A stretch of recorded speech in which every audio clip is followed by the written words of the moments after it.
What's up everybody, Max here, and coming up in today's fix, Star Wars fans are demanding Battlefront 3 and they have the support of one of the stars of Andor. A long debated question from the end of The Last of Us Part 1 has a definitive answer from the creator, and the internet continues to roast Randy Pitchford over his remarks about the price of Borderlands 4. Let's get into it.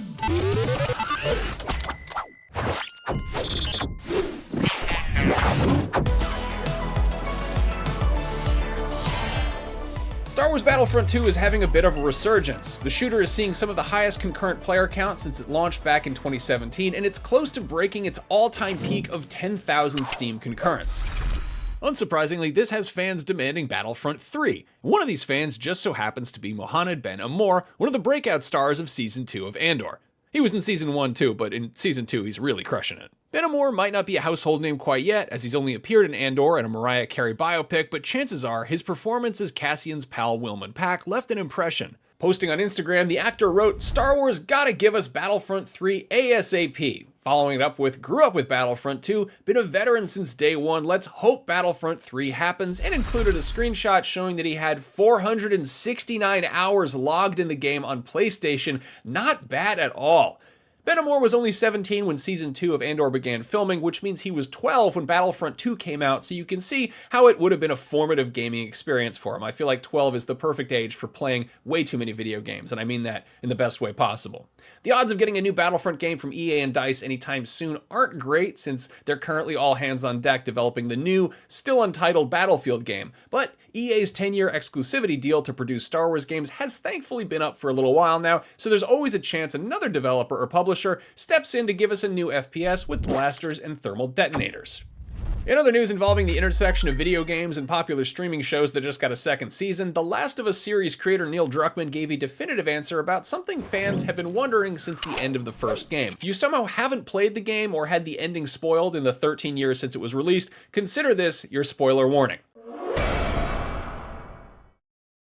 Okay, everyone good? Anyway, at the end of The Last of Us Part 1, Joel murders a bunch of the scientists who are going to use Ellie's immunity to the cordyceps fungus to create a cure. Joel saves his surrogate daughter, but he also basically puts his own interests over the future of the entire human race. One lingering question that keeps his motives from being quite so morally black and white has always been whether or not a cure was even realistically possible. Well, now we have an answer. Speaking on the Sacred Symbols podcast, Druckmann explained, "Could the Fireflies make a cure? Our intent was yes, they could. Now, is our science a little shaky that now people are questioning it? Sure. I can say our intent was that they would have made a cure. This makes the most interesting philosophical question for what Joel does."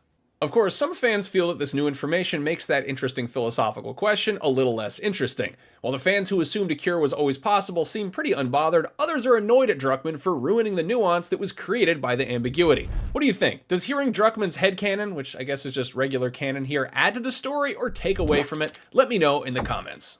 Finally, Gearbox co-founder Randy Pitchford pissed everybody off recently when he suggested that if Borderlands 4 were to sell for $80, real fans would find a way to make it happen. His reasoning being that he was able to afford an $80 copy of Starflight for Sega Genesis in 1991 while making minimum wage working at a Pismo Beach ice cream parlor and presumably also walking 10 miles to school in the snow uphill both ways.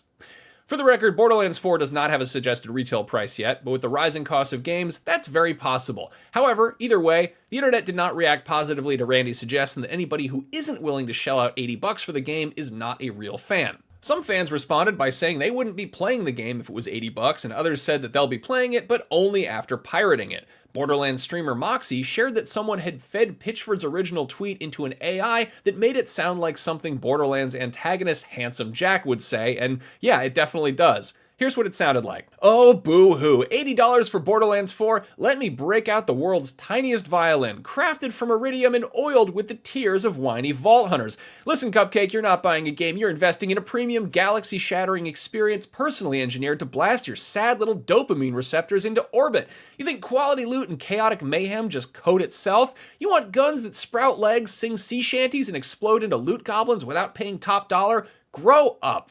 It keeps going, and it's pretty funny. This prompted Pitchford to follow up with an almost apology, tweeting that he got a laugh out of the Handsome Jack bit, and then adding, "In seriousness though, nobody likes being taken for granted, and it was not my intent. I'm humbled by the love and support everyone has shown the team as we push hard to get this amazing game in your hands."